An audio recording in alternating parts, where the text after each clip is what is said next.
but he's right on the edge of the wave, and he seems to handle it with so much sort of composure. It's like going, yeah. Like, and the thing is, see if it doesn't work out for him, I don't think it'll bother him either. You know what I mean? He seems like that kind of guy. Like, I mean, Well, you know, I don't mean it won't bother him. Like, I just mean he go on with his life. I mean, so you don't mean what you say, like sort of thing. All right, okay. My points are as valid as my points are. Many drinks here tonight, Joe. Here, no, I'm tired because I was up till like 5 a.m. watching the McGregor fight. So is that none then, or is it? I know, it's about 4. Aye. I think anybody who's listening to this back as a pod will see the steady decline. I'm going to just get any good and bad. Have we? I had a few things I want to talk about. Go ahead. All right. No. No, I had a hang there a minute ago, and then I've come back for going to the fridge to get another can of Guinness, and I can't remember what it was. It was today with Ronny Deila, and it was his press conference when they quizzed him on the Chris Commons throwing his boots in. I thought it was brilliant, and they says, "So how do you think?" He says, "Well, it just means you'll need to get another pair of boots for next week." And the journals and that all started pissing themselves laughing. But I think it just goes to show what you were saying there, Paul, about him being totally assured, and he's comfortable in the position, and he's got a hell of a lot of belief in himself. And I believe in him, you know. And it's, I don't know, you just get a feeling about somebody, you know. And it's just you got to take if I don't know the guy personally, I've met him, but I don't know him personally at all. Know nothing about the guy really. But you just get a feeling when you're running about somebody, and I do believe in him, and I think I'm willing to buy into his vision for Celtic. It's not what you're used to seeing. It's not the typical way you're used to seeing a Celtic team play, and it's not the usual kind of formations that we're used to seeing. But all I can see is the players that play for him seem to like him. Mm-hmm. You know, for that side looking in, they all seem quite happy. They've all got smiles on their faces. The guys, as you said, Harper, but Lee Griffiths, it's included quite a lot, and he seems to be happy enough. You've got guys like Chris Commons, and I'll be honest with you, I think Chris Commons looks as if he's pretty happy when he's playing under him. Yeah. Mm-hmm. You know, when he's getting picked. And I think it's good. Yep, so no complaints. Anything else on your list, Bill? I went back to the fridge. You must have left it in the fridge then. All these things you want to talk about. We're going good. We're going good and bad. We're going good and bad. So we'll give it to you, Jason. Seeing as you're on a roll. Good or bad?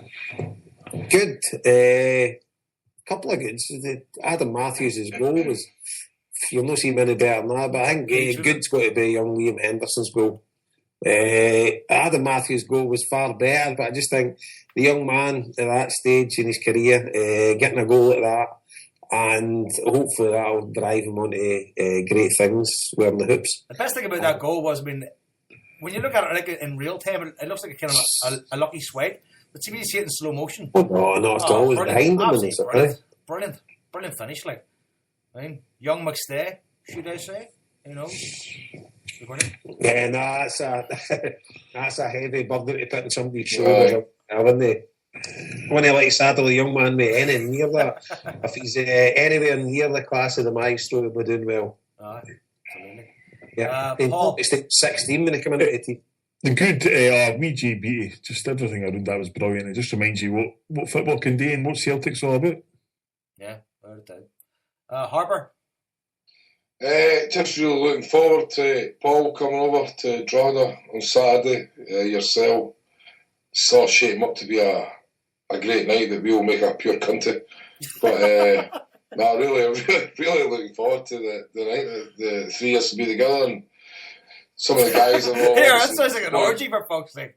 It sounds like an orgy. The three of us will be together back at the fucking loving embrace. I'll book a flight and ruin this. It's just like the last couple of shows in Ireland, there's 3 homeboys making an effort. That's what I'm saying. Oh! Maybe we had it in Charlotte Square. We'd all get there, but I'm really looking forward to it. I'm looking forward to the fact that obviously I've spoken about Paul a lot to people here who don't know him, and there probably wouldn't be a lot of people There's hardly anybody in our club, for example, they don't listen to this show just because I do it, but because Joe's on it or anything like that. But obviously, I tell them all about it. A lot of older guys. Huh? It's because I'm on it. No, but I just mean there's a lot of them that they wouldn't be following all the kind of stuff that we do on the internet. I think we forget that sometimes. Do you know what I mean? The way they support isn't following everything on the internet. They don't know about all the stuff that's going on online. They just watch Celtic games, and like here, a lot of the guys I know, they just watch the Celtic games. They read the headlines and stuff like that, but they didn't follow a lot of the other stuff. They didn't go in as deep.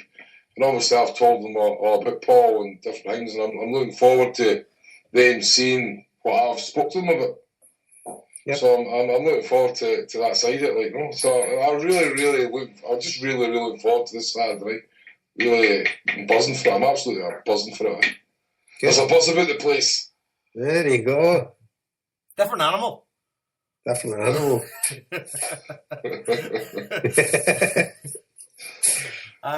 good thing has to be I go on Paul. Gotta say, WeJ, brilliant. I love watching the videos. Love seeing the photographs. Love seeing them on Sky Sports. Brilliant. But also as well, Harbour, with you too. I'm looking forward to Saturday. Can't wait to draw it. People are coming. People are messaging us on Facebook, on Twitter, saying they're coming. It's brilliant. Can't wait. Really can't wait. It'll be great fun. Great to see, the people who don't know, the depths of what kind of Paul's exposed in the book and the audio book, to kind of sort of see it displayed in front of them visually, because people respond to that, visually when they see a film and it's laid out as well as it is by Paul and Ja. So, I mean, can't wait to see it. Can't wait to be there. Can't wait to, sink a few pints with Paul, yourself, and, generally be, bit of a drunken gobshite. You staying at my house? Of course I am. Is there an invitation? That's how Harbour invites people. Padlock on my wardrobe. That's how... That's how Harbour invites people to his house. You stay at my house. I mean, there's no invite. But I can't wait, Paul. Can't wait to see you. Can't wait to see the film again. Joe will leave in your house dressed like Mike Piazza. So listen, by the way, I want to, before we go to the bad, one thing I do remember is what it says about the ticket distribution for the semi-final. Can we touch that for a wee bit? Go ahead. Right. Right, Paul, well, obviously you've seen plenty of things on Twitter, like I did. Aye. And it's, see, for the John Paul Taylor and guys in the Celtic ticket office, some of the tweets that they got for Celtic supporters were bordering on fucking insanity. But wait a minute, when is the public sale? Right. We're all clued in here. Let's strip it back a bit, right? Celtic have got, on that, I would say, at a rough estimate, Celtic have got 40,000 season ticket holders. That's right, Paul? Aye. Right. So the game at Hampden Hod's 51, 52,000. Aye. So I think both clubs were given 21,000, roughly. That's right. Right. So you've got 21,000 getting into 40,000. Right. So I know Celtic have, which is a big bugbear of a lot of fans, is Celtic run corporate tickets, which I think they're in the hundreds. I don't know if they're in the thousands. I think they're in the hundreds. And you can pay a premium amount that will guarantee a ticket if you're a season ticket holder. Mm-hmm. And you can pay money, you go to Celtic Park before it, and then you can go to Hampden, and they'll get you back to Celtic Park for food or whatever, right? So that's you. You're a season ticket holder, and you can apply to have one of the tickets. I think there's less than 1,000 of them. I'm not entirely sure, but I know they put buses on and stuff like that.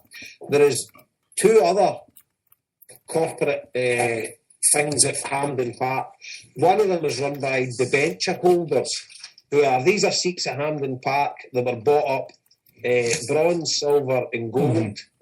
And it was basically you on that seat at Hampden Park, regardless of what games getting played there. So you've got first option to buy that seat. These are bought up by various businessmen in the Glasgow circles, and they're sold to supporters of any team that plays in cup finals there. So Celtic and Sevco have got no jurisdiction over these tickets at all.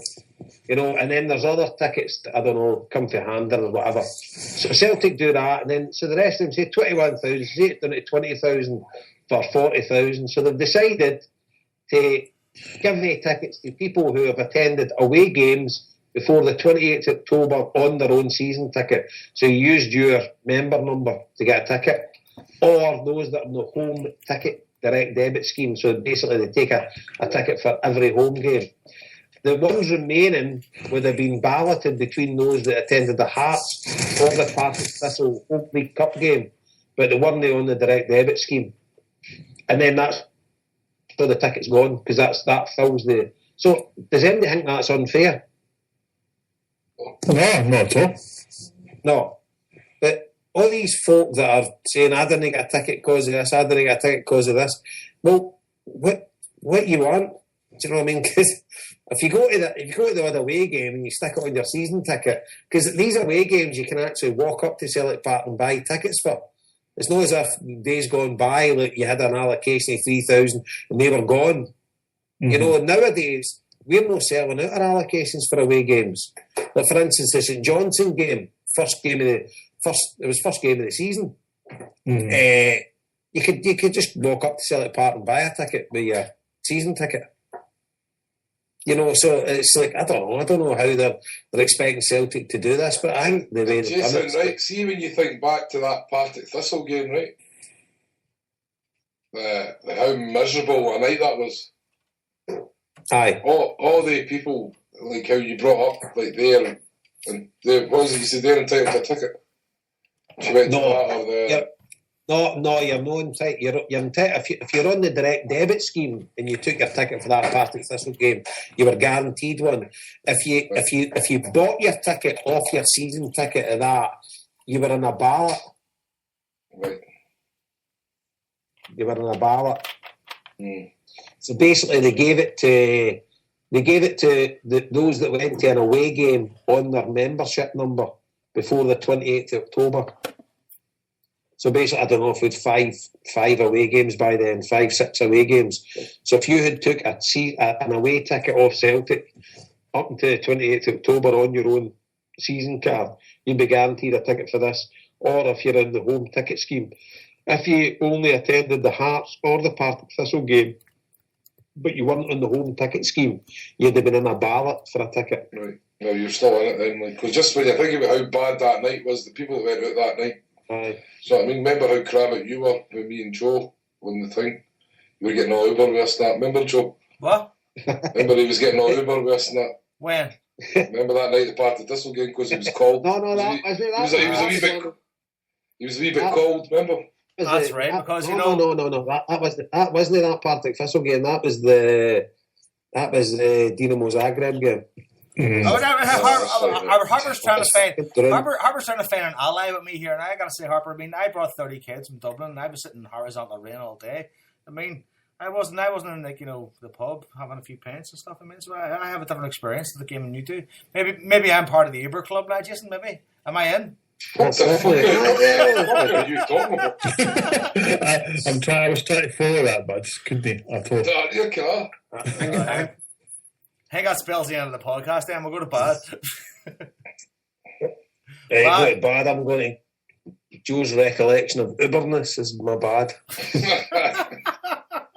Mine's is just finding out that Deirdre Barlow's dead. I just found it out too. In real life? What? In real life, 44 years she was in it, so 60-year-old. She's actually dead? Like the actual She's dead, eh? Huh? The actress? Huh? Right. I thought the character was dead, was it? Oh, the character or the actress? The actress. Oh, the actress. Really? Mm-hmm. What the hell?